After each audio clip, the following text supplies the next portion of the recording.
મિત્રો અમે જો સરદાર વલ્લભભાઈનું સ્ટેચ્યુ જોવા માટે પહોંચી ગયા છીએ, જે દુનિયાનું સૌથી મોટું સ્ટેચ્યુ કહેવાય છે એ. તો વિડીયોમાં થોડાક બન્યા રહેજો તો તમને તે બધું અહીંયા દેખાડશું. મિત્રો જો અહીંયા આપણે ગાડી બધે ન લઈ જઈએ કે ગાડી આપણે એક જગ્યાએ પાર્કિંગ કરી દેવાની અને અહીંથી બસમાં જવાનું. બધે અહીંયા ઇલેક્ટ્રિકલ બસ હોય, ઇલેક્ટ્રિકલ રિક્ષા હોય ને એવું બધું હોય. અલગ અલગ ઘણી જગ્યાએ છે અહીંયા જોવા માટે. આ સ્ટેચ્યુ ઓફ યુનિટી છે, પછી જંગલ સફારી છે, એવું ઘણું બધું આખું ઓલું જ છે. તો હવે અમે પહેલા સ્ટેચ્યુ ઓફ યુનિટીની ટિકિટ લીધી છે. હવે ઉપર વ્યૂ ગેલેરી સુધીની ટિકિટ 380 રૂપિયા છે, અને આમ દૂરથી જોવું હોય, ઉપર ન જવું હોય લિફ્ટમાં, તો 150 રૂપિયા છે. જો ત્યાં દૂરથી દેખાય છે થોડુંક દુનિયાનું સૌથી મોટું સ્ટેચ્યુ ઓફ યુનિટી. હમણાં નજીક જશું અને ઉપર વ્યૂ ગેલેરીમાં જઈશું, તો વિડીયોમાં બન્યા રહેજો. તો આપણે ઉપરથી આપણે કેવો નજારો આવે છે એ બધું જોઈશું. અહીંથી બસમાં બેસવાનું છે, બસ આપણને ત્યાં લઈ જાય છે. બસની ટિકિટ કાંઈ નથી, બસમાં તમારે જ્યાં જવું હોય ને બસ ફ્રી છે, પણ જે જગ્યાએ તમે જાઓ ને એની ટિકિટ તમારે લેવી પડે. આ જો બસ સ્ટેન્ડ છે, અહીંથી બસ આવશે. જો બસ આવી ગઈ છે, સ્ટેચ્યુ ઓફ યુનિટીની બસ છે. આ પહેલા આપણને સ્ટેચ્યુ ઓફ યુનિટી લઈ જશે. આ બધા સ્ટેચ્યુ ઓફ યુનિટી આવવાળા છે, આપણે બે જશે આમાં.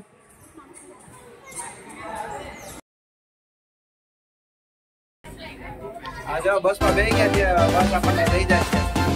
બસમાં બેસવાની જગ્યા ન હોય, ઉભા છે. આમ જો મિત્રો કેવો મસ્ત નજારો છે. નકરા પર્વત ને નદી ને નર્મદા નદી છે.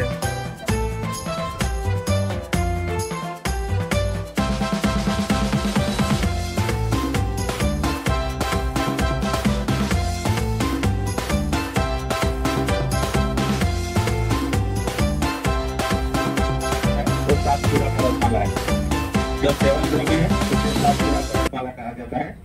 एंड लेफ्ट साइड में जो पर्वतमाला है वो विंध्याचल का पर्वतमाला है. तो उसका उल्लेख हमारे राष्ट्रगान में भी हुआ है. तो ये जो पर्वतमाला के बीच में से नर्मदा रिवर बहती है, जिसका दूसरा नाम रेवा भी है. एकमात्र ऐसी रिवर है जिसकी परिक्रमा भी की जाती है. तो नर्मदा रिवर के बीचों बीच साधु लेता है.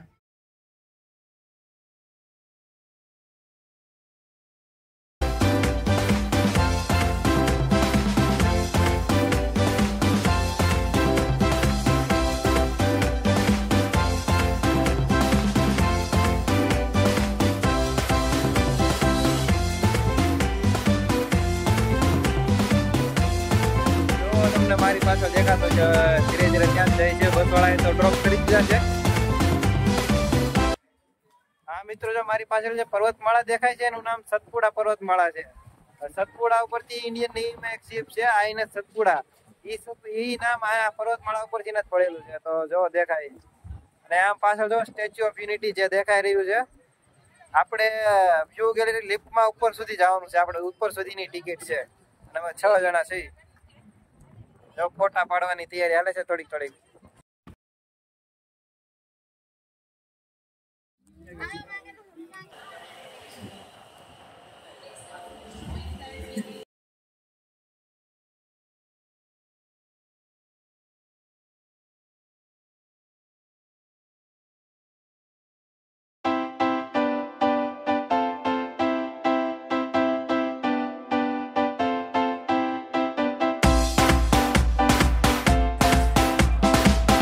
લાઈટ જોવા માટે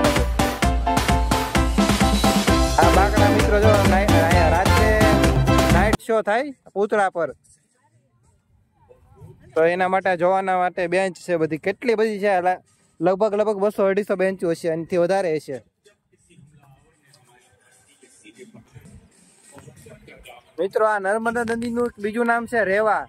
આ એક જ એવી નદી છે જેની પરિક્રમા થાય, એના અહીંયા લોકો એને બહુ પૂજે છે. રેવા નામનું એક ફિલ્મ પણ છે, તમે ગુજરાતીમાં જોયું હોય તો. અમે તો જોયું છે, બહુ મજા આવે એવું છે. આપણે કેમ ગિરનારની પરિક્રમા કરે એમ અહીંયા રેવા નદીની પરિક્રમા કરે. હજી જવાનું જોવા.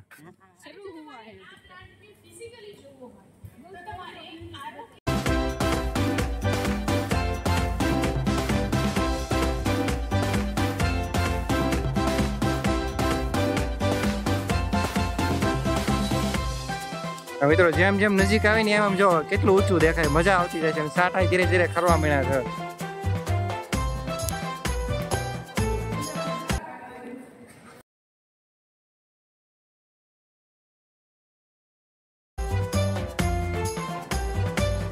મિત્રો પાછળ તો જે ઘણું જવાનું છે એટલે વિડીયોમાં તો તમે સ્કીપ કરતાય નહીં, જાતાય નહીં. તમારે પછી ક્યારેક અહીંયા આવવાનું પ્લાનિંગ થાય કે ન પણ આવવાનું થાય તો પણ તમે જવાનો આનંદ મળશે હરખો. એ આટલું વિડીયોને છોડીને જાતા નહીં અને આખો કરજો અને તમારા ફેમિલી અને ફ્રેન્ડમાં બધાને શેર કરજો કે જેને અહીંયા આવવું હોય અથવા તો જોવાની ઈચ્છા હોય, જે ક્યારે અહીંયા આવ્યા ન હોય તો એ લોકોને ખાસ વિડીયો તમે શેર કરજો. અને જો વિડીયો સારો લાગે તો કોમેન્ટ તો કરજો જ તે, અને સબસ્ક્રાઈબ કરી દેજો હારવાર.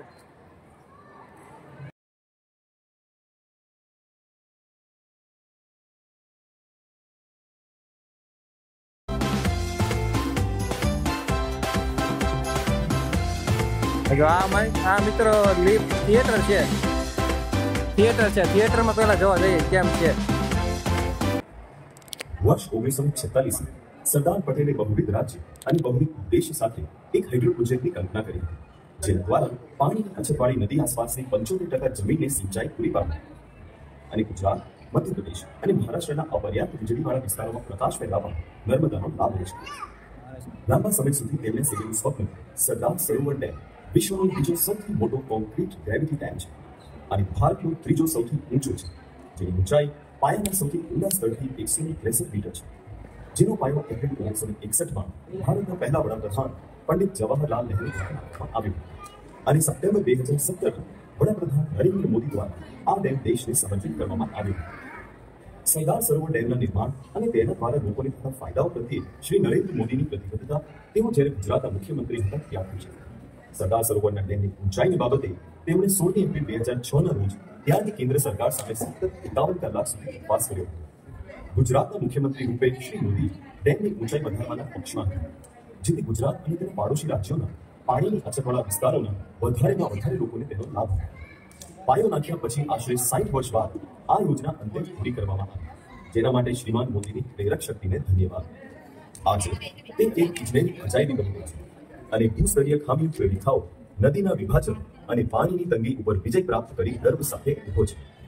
ડેમના પાયાની હેઠળની ખામીયુક્ત રેખાને ભરવા 2,56,000 ઘન મીટર પ્રી-પૂલ્ડ કોન્ક્રીટ અને 53,000 ટન મજબૂત સ્ટીલની જરૂર હતી. ડેમના નિર્માણમાં 68 કરોડ ઘન મીટર કોન્ક્રીટનો ઉપયોગ થયો છે, જેના દ્વારા વિશ્વના 2 ચક્કર પૂરા થઈ શકે તેવડો રોડ બનાવી શકાય. આ ડેમની સંગ્રહ ક્ષમતા 5,860 MCM છે. સંપૂર્ણ પુરવઠાના સ્તરો પર મુખ્ય કેનાલ 220 MCM પાણીનો સંગ્રહ કરી શકે છે, જે અમદાવાદ જેવા મોટા શહેરની 1 વર્ષની જરૂરિયાત પૂરી કરી શકે છે. ધરતીની એક ધીમી સળવળ નદીઓના પ્રવાહને બદલી શકે છે. કોઈ પણ ડેમ તેનાથી સુરક્ષિત હોતો નથી. ધરતીકંપ સામે સુરક્ષા આપવા ડેમની આસપાસ શિલાઓને ધરતીકંપની ટક્કર ઝીલી શકે તેવા બનાવવામાં આવ્યા છે. સરદાર સરોવર ડેમ જેવા ડેમ માટે આવું કરવું જરૂરી છે, જે પાણીના વિશાળ જથ્થાનો સંગ્રહ કરી રાખીને તેને ધીમે ધીમે છોડે છે. સરદાર સરોવર પ્રોજેક્ટનું નિર્માણ સરદાર સરોવર નર્મદા નિગમ લિમિટેડ દ્વારા કરવામાં આવ્યું છે, જેનો હેતુ અને પ્રતિબદ્ધતા એવી હતી કે જીવનના સાર સમાન પાણી અને ઉર્જા પૂરી પાડવા દ્વારા નર્મદાના અનિયંત્રિત પાણીનો ઉપયોગ લાખો લોકોના જીવનને અને પશ્ચિમ ભારતના પર્યાવરણની દ્રષ્ટિએ તંદુરસ્ત અને સ્થાયી વિકાસ માટે કરવો. જોકે સરદાર સરોવર પ્રોજેક્ટની ઉત્કૃષ્ટતા ડેમથી વધારે હતી. ડેમની મુખ્ય જીવનરેખા નર્મદાની મુખ્ય કેનાલ છે, જે વિશ્વની સૌથી લાંબી સિંચાઈ નહેર છે, જેની લંબાઈ 458 કિલોમીટર છે અને પ્રતિ સેકન્ડ 40,000 ઘન ફૂટ પાણી છોડવાની તેની ક્ષમતા છે, જે ગુજરાત અને રાજસ્થાનમાં પાણીનું વિતરણ કરે છે. પાણી બેજોડ રીતે 71,748 કિલોમીટર લાંબા કેનાલના નેટવર્ક દ્વારા વહે છે, જે નર્મદાની લંબાઈથી 57 ગણી વધારે છે. આ પ્રોજેક્ટની રચના એવી રીતે કરવામાં આવી છે કે તે ગુજરાતમાં અને તેની આસપાસના 750 કિલોમીટરથી વધારે વિસ્તારના પાણીની તંગીવાળા ક્ષેત્રોમાં સિંચાઈ, જે વાર્ષિક 11.7 અરબ ઘન મીટર પૂરી પાડી શકે છે. ભારતના બહુ ઓછા ડેમ સરદાર સરોવર ડેમની ઉર્જા ઉત્પાદનની બરોબરી કરી શકે છે. ડેમના જળ વિદ્યુત પ્લાન્ટ દરવાજામાંથી વિશાળ ટર્બાઇનો પર પાણી ફેંકી વીજળી પ્રાપ્ત કરે છે. આ ટર્બાઇનો સાથે દિશા બદલતો વિદ્યુત પ્રવાહ ઉત્પન્ન કરતા જનરેટર જોડાયેલા હોય છે. આ ડેમ દ્વારા પ્રાપ્ત થતી ઉર્જા દ્વારા ગુજરાત, મહારાષ્ટ્ર અને મધ્યપ્રદેશના ઘરો અને ઉદ્યોગોને વીજળી પૂરી પાડે છે. સરદાર સરોવર ડેમ 1,450 મેગાવોટ જેટલી કૃત્રિમ વીજળી ઉત્પન્ન કરે છે, જે પ્રતિ વર્ષ 10 અરબ કિલોવોટ સમાન છે. સરદાર સરોવર પ્રોજેક્ટ લોકોને ઉર્જા પૂરી પાડવા ઉપરાંત અન્ય ઘણી સુવિધાઓ પૂરી પાડે છે. આજે તે 9,633 ગામડાઓ અને 131 શહેરોના 2 કરોડ 90 લાખ લોકોની જીવરેખા છે, જેમને હવે પીવાના પાણી માટે દૂર જવું પડતું નથી. સરદાર સરોવર પ્રોજેક્ટ એકલો જ ફક્ત ગુજરાતમાં જ 18 લાખ હેક્ટર જમીને સિંચાઈ પૂરી પાડતો હોવાથી 10 લાખ ખેડૂતો આજે રાહતનો શ્વાસ લઈ રહ્યા છે. ખરા અર્થમાં તે આનંદદાયકમાંથી જીવનદાયકના રૂપાંતરણને પૂર્ણ કરે છે.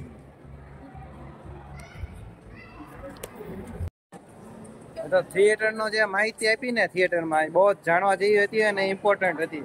તો થિયેટરનો વિડીયો સ્કીપ ન કરતા 3-4 મિનિટનો છે આખો જોજો નિરાંતે અને શાંતિથી.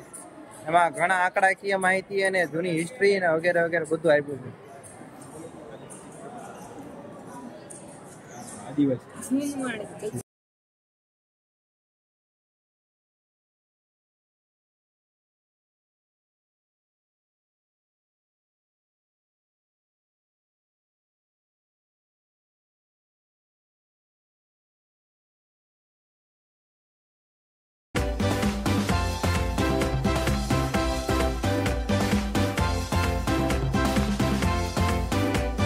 આપણે જો વ્યૂ ગેલેરીમાં લિફ્ટમાં જવા માટેની લાઈન છે. હવે આપણે વ્યૂ ગેલેરીમાં જઈશું.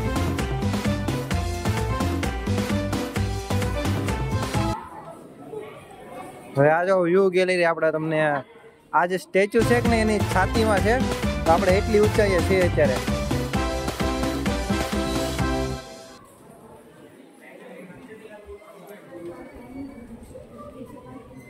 તો આ રીતે બાંધકામ અંદરનું બાંધકામ જો આ રીતનું છે.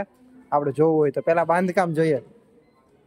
જો આ રીતે છે લોખંડનો તો યુઝ થયેલો છે બધો. જો અંદરથી આમ ખોખલું છે હોલો ટાઈપનું લોખંડથી મજબૂત કરેલું છે. આપણે ટાવરમાં જે રીતની બનાવટ હોય ને એ જ રીતની બનાવટ છે. જો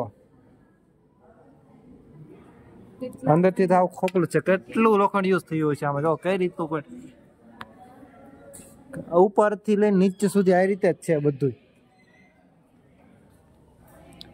આમાં લોકોને મેન્ટેનન્સ કરવા માટે જવાનો પણ રસ્તો છે. જો દેખાય આ જે છે ને રેલિંગ્સ, ત્યાં એ લોકો કોઈ મેન્ટેનન્સ કરવા માટે, સાફ સફાઈ કરવા માટે, કંઈ કામ કરવા માટે જઈ શકે છે.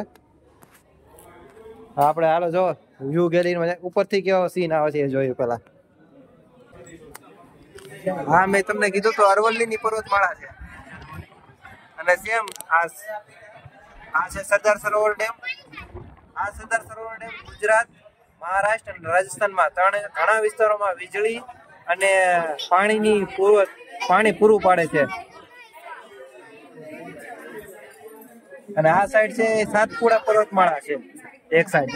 આ નર્મદા નદી જો અહીંથી સરસ દેખાય છે. જો સરદાર સરોવર અહીંથી મસ્ત દેખાય. ઓલા પાણીથી થોડાક માણસો હતી ને ભીડ. આ ડેમમાં મિત્રો પાણીની ગતિની ઉર્જાથી વિદ્યુત ઉર્જામાં ટ્રાન્સફર થાય છે. એ રીતે અહીંથી થાય. જો બધા ટાવર ને બધું ઈ છે અહીંથી. એને માટે આ ટાવર ને જે છે ને થાંભલા જ્યાં દેખાય હેવી વોલ્ટેજ ની લાઈન અહીંથી જાય છે બધી. અને એ બધું અહીંયા જ છે. બધું આખો પ્લાન્ટ અહીંયા જ છે. આ સાઈડમાં દેખાય નહીં ઇલેક્ટ્રિકલ આખો પ્લાન્ટ જે પાણીમાંથી ઇલેક્ટ્રિકલ શક્તિ બને એનો. મિત્રો ભારતનું એકત્રીકરણ. અને આ જો બધા રજવાડાના રાજાઓ. જો આ બધા રજવાડાના રાજાનો ફોટો. જે લોકોએ ખુશી પોતાનું રજવાડું આપી દીધું હતું ભારતના એકત્રીકરણમાં.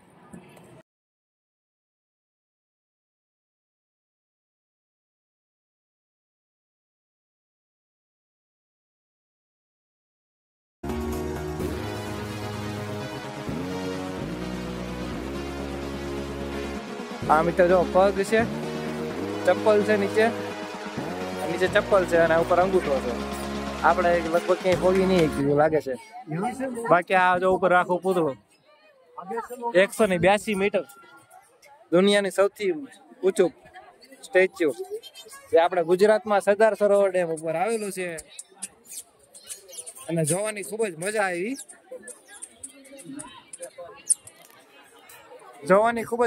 એમ નહીં કે પૈસા વસૂલ, પણ પૈસા વસૂલ થઈ ગયા. તમે રજા લઈને આવો તો એ બધું વસૂલ થઈ જાય ને. તમારે ખરેખર રજા લઈને આવવું જોઈએ. ફેમિલી હારે આવી તો એવું બધું છે સુવિધા.